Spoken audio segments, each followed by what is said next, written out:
Investment in securities market are subject to market risks. Read all the related documents carefully before investing. किनारे से ही तूफान का तमाशा देखने वाले, किनारे से ही तूफान का तमाशा देखने वाले, किनारे से कभी अंदाज़े तूफान नहीं होता।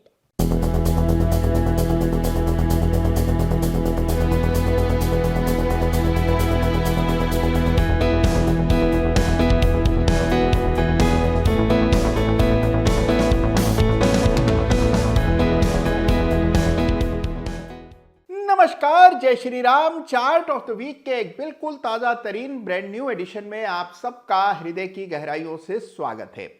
भाई देखिए, बाजार में गिरावट थमने का नाम नहीं ले रही है। लगातार बाजार लुढ़क रहे हैं, लेवल्स टूट रहे हैं और लेवल्स के साथ साथ लोगों की उम्मीदें, उनका विश्वास भी उखड़ता हुआ नजर आ रहा है। अब ऐसे में चार्ट्स कौन से इंटरेस्टिंग हैं और चार्ट्स क्या कह रहे हैं, ये इस सप्ताह के चार्ट ऑफ द वीक में जानेंगे। तो बहुत इंपॉर्टेंट इस सप्ताह का चार्ट ऑफ द वीक है, एंड तक जरूर देखिएगा।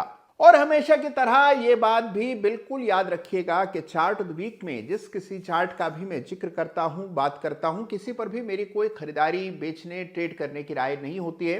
केवल जिन चार्ट से कुछ ना कुछ सीखा जा सकता है और जो चार्ट्स आपको बाजार को समझने में सहायता करते हैं, उनकी चर्चा, उनका उल्लेख हर सप्ताह हम चार्ट ऑफ द वीक में करते हैं। तो सारा बाजार खंगाल करके इस सप्ताह सबसे रोचक चार्ट कौन से निकल करके आए हैं, इनको समझेंगे इस सप्ताह के चार्ट ऑफ द वीक में। और आइए एक नजर डालते हैं बिटकॉइन के इस मंथली चार्ट पर भी। और क्योंकि आज हम चर्चा मंथली चार्ट्स की कर रहे हैं, बिटकॉइन में हमने लगातार एक बड़ी तेजी देखी। डोनाल्ड ट्रंप के राष्ट्रपति बनने के बाद, इलॉन मस्क के अमेरिकी राजनीति में बड़ी भूमिका ले लेने के बाद बड़ी तेजी हमने बिटकॉइन और क्रिप्टो करेंसीज में आते हुए देखी। लेकिन अब यहां पर भी उलटफेर होता हुआ नजर आ रहा है और यही वजह है कि बिटकॉइन के चार्ट को भी इस सप्ताह हमें जरूर देखना चाहिए। यह है आपके सामने बिटकॉइन का वीकली चार्ट और ये पैटर्न जो आप देख रहे हैं, इसको एम यानी कि डबल टॉप पैटर्न कहते हैं। तो इस सप्ताह पैटर्न ऑफ द वीक में हम बात कर रहे हैं बिटकॉइन के वीकली चार्ट की, जहां $1,00,000 के नीचे बिटकॉइन फिसला, बड़ा ब्रेकडाउन हुआ और ये डबल टॉप पैटर्न चार्ट पर बनता हुआ नजर आ रहा है। तो कमजोरी केवल इक्विटी तक ही सीमित नहीं है, कमजोरी अब धीरे धीरे करके क्रिप्टो में भी फैल रही है और उसका ये आपके सामने प्रमाण है। स्वयं बिटकॉइन डबल टॉप पैटर्न दिखा रहा है। तो इस चार्ट को भी जरूर इस सप्ताह स्टडी कीजिएगा। तो चलिए प्रभु का नाम लेकर शुरुआत करते हैं इस सप्ताह के बड़े ही interesting chart of the week की। और आइए सबसे पहले चार्ट ऑफ द वीक में चर्चा करते हैं एक बहुत ही इंपॉर्टेंट चार्ट की, जिस पर निगाह हम सभी की लगातार बनी हुई है, और ये चार्ट है निफ्टी का। आमतौर पर निफ्टी के वीकली चार्ट की हम चर्चा करते हैं, लेकिन इस सप्ताह चार्ट ऑफ द वीक में हम बात करेंगे निफ्टी के मंथली चार्ट की। और उसकी वजह यह है कि अभी अभी फरवरी का मंथ समाप्त हुआ है और फरवरी के क्लोज पर यानी कि मंथली कैंडल के क्लोज पर कैसा दिखाई पड़ता है निफ्टी का चार्ट, आइए देखते हैं, समझते हैं। तो यह है आपके सामने निफ्टी का मंथली चार्ट, जिसमें एक कैंडल एक महीने के डेटा को दर्शा रही है। और आप देख रहे हैं कि कोविड के बाद से लगातार ये एक तिरछी रेखा मैंने डाली हुई है चार्ट पर, जिसे ट्रेंड लाइन कहा जाता है। लगातार इस ट्रेंड लाइन का सम्मान करते हुए प्राइस ऊपर ही चलता रहा पिछले 4 वर्षों में। लेकिन अब हमने देखा है कि इसमें टूट दिखाई दे रही है और ये ब्रेकडाउन जो है ये काफी अहमियत रखता है, क्योंकि बरसों के बाद ये ब्रेकडाउन आता हुआ इस चार्ट पर दिख रहा है।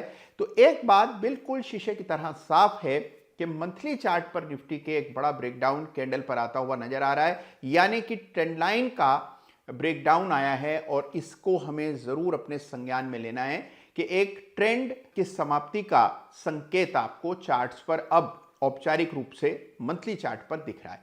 तो इसको जरूर देखिए और यही वजह है कि सबसे पहले जो चार्ट मैंने उद्धृत किया वो निफ्टी का मंथली चार्ट है, जिस पर आपकी निगाह होनी चाहिए, जहां पर कि ये मंथली कैंडल जो है इसने ट्रेंड लाइन को भंग कर दिया है। तो ये एक इंपॉर्टेंट डेवलपमेंट है और इसका मतलब यह है कि 3-4 साल से चल रहा जो अप ट्रेंड निफ्टी में है उसमें अब एक लगाम लग गई है, उसमें अब एक अवरोध आपको चार्ट्स पर आता हुआ दिख रहा है। अब आइए एक बार चर्चा करते हैं निफ्टी के ही वीकली चार्ट की भी, जहां पर हम करेक्शन देख रहे हैं और हम देख रहे हैं कैसे एक डाउनवर्ड स्लोपिंग चैनल में निफ्टी करेक्ट कर रहा है। तो अगर अभी तक आपने रेखाएं चार्ट पर नहीं डाली हैं तो ऐसे एक डाउनवर्ड स्लोपिंग रेखा जरूर अपने निफ्टी के चार्ट पर डाल दें, जिससे आपको यह पता रहे कि कौन से लेवल के ब्रेक होने के बाद आपको वापस से अप ट्रेंड देखने को मिलेगा, क्योंकि अभी सबका सवाल यह है कि कब बाजार बढ़ेगा। तो बाजार के बढ़ने का पहला सबसे इंपॉर्टेंट संकेत आपको तब मिलेगा जब ये डाउनवर्ड स्लोपिंग ट्रेंड लाइन को निफ्टी ऊपर की ओर पार कर पाता है। तो जरूर से इस रेखा को भी चार्ट पर अंकित कर दें।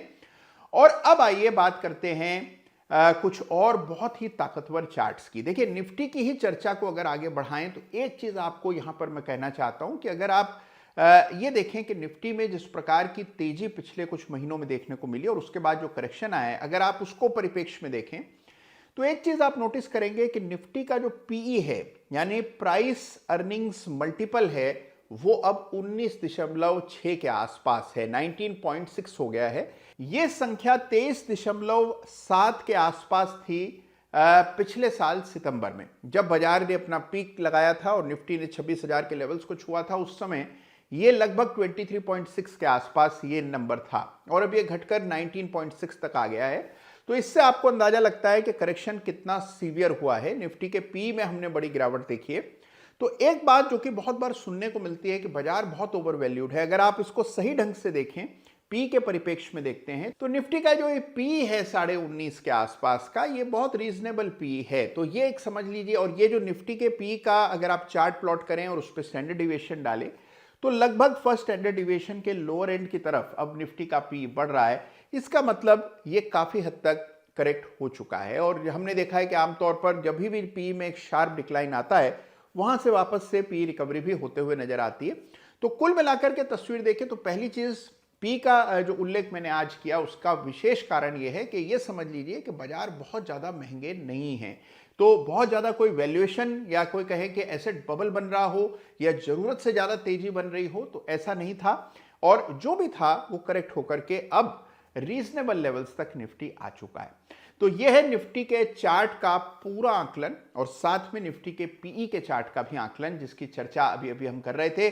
और अब आगे बढ़ते हैं इस सप्ताह के इंटरेस्टिंग चार्ट से आपकी भेंट करवा। तो अगर आप मुझसे यह सवाल करें कि इस बाजार में सबसे कमजोर चार्ट कौन सा है और सबसे मजबूत चार्ट कौन सा है, और क्योंकि मंथली चार्ट्स आज हम देख रहे हैं, मंथली क्लोज है और नया महीना मार्च शुरू होने जा रहा है, तो अगर इस पर्सपेक्टिव में आप देखते हैं तो सबसे कमजोर चार्ट सरकारी कंपनियों के दिखाई पड़ते हैं। तो निफ्टी सीपीएससी इंडेक्स जो है उसमें ब्रेकडाउन आता हुआ दिखा। जितनी सरकारी कंपनियां हैं उनमें गिरावट दिख रही है, डिफेंस से जुड़ी कंपनियों में गिरावट दिख रही है।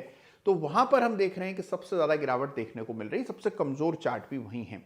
सबसे स्ट्रॉन्ग चार्ट्स कहां हैं ये भी जानते हैं। और सबसे स्ट्रॉन्ग चार्ट्स हैं फिलहाल फाइनेंशियल सर्विसेज और एनबीएफसीज के, जहां पर गिरावट सबसे कम आई है और जो निफ्टी को और बैंक निफ्टी को भी आउट परफॉर्म कर रहे हैं।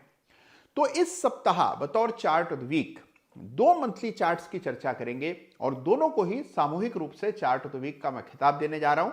कुल मिलाकर के देखिए तो बाजार ऐसा है जहां कोई नया चार्ट देखें इसका किसी का भी इरादा नहीं है। पुराने चार्ट ही हम ठीक से देख लें तो ही पर्याप्त हो जाएगा। तो इस सप्ताह 2 रोचक चार्ट्स की चर्चा करेंगे जिन्हें मैं चार्ट ऑफ द वीक का खिताब दे रहा हूं। सबसे पहले एक बेहद कमजोर चार्ट की बात करेंगे जहां नया ब्रेकडाउन हुआ है, और फिर एक बड़े ताकतवर चार्ट की बात करेंगे जिसने इस गिरावट में भी अपने आप को संभाले रखा और मंथली चार्ट्स पर नए ब्रेकआउट्स हुए। तो आइए सबसे पहले कमजोर चार्ट की बात करते हैं।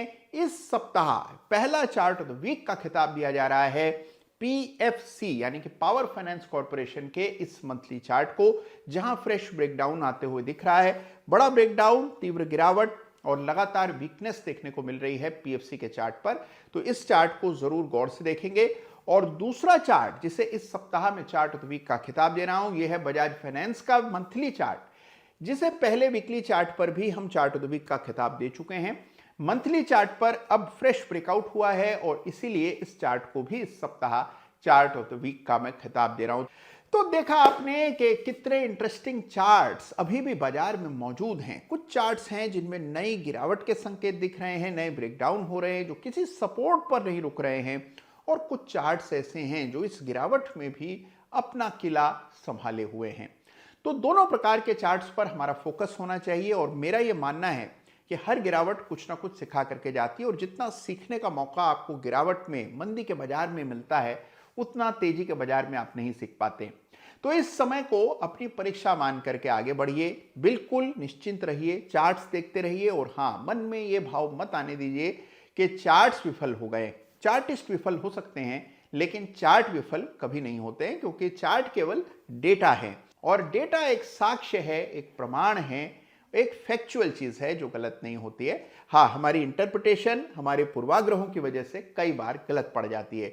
तो इसीलिए बिल्कुल निराश हुए बिना चार्ट्स देखते रहिए, सही चार्ट को सही ढंग से एनालाइज कीजिए, लाइन ऑफ कंट्रोल मार्क कीजिए हर चार्ट पर, और आप देखेंगे कि ये वक्त भी गुजर जाएगा। समय ऐसा है कि बहुत कम चार्ट्स हैं जो अपील कर रहे हैं और यही बाजार का हमारे लिए संकेत है। तो कैसा लगा आपको इस सप्ताह का ये बड़ा ही अनूठा चार्ट ऑफ द वीक, मुझे जरूर बताइएगा। आपने इस सप्ताह कौन से मंथली चार्ट्स देखे और उनसे आपकी फाइंडिंग्स क्या हैं, ये भी मेरे साथ जरूर शेयर कीजिएगा। अपना ख्याल रखिएगा, निश्चिंत रहिएगा, टेंशन कम कीजिएगा। धन्यवाद आपका। जय हिंद, जय भारत।